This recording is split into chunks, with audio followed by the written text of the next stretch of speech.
कोकणातील गरिबी, संघर्ष आणि प्रतिकूल परिस्थितीत ही श्यामची आई आपल्या मुलांना सत्य, प्रामाणिकपणा, करुणा आणि माणुसकीचे धडे देत राहते.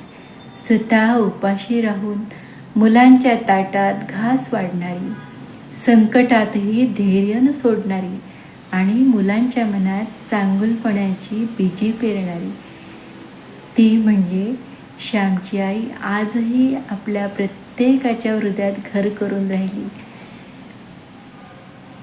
श्याम मोठा झाला, समाजसुधारक आणि लेखक झाला, पण त्याच्या प्रत्येक यशामागे त्याच्या आईचे संस्कार उभे होते. श्यामची आई हे साने गुरुजींचे आत्मकथन असून त्यातील केंद्रस्थानी आहे आईचे निरपेक्ष प्रेम आणि तिचे जीवनमूल्यांचे शिक्षण.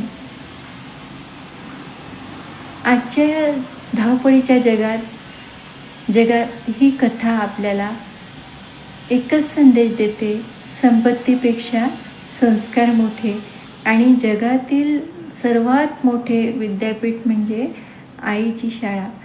अशा या आईच्या चरणी कृतज्ञतेचे कोटी कोटी प्रणाम.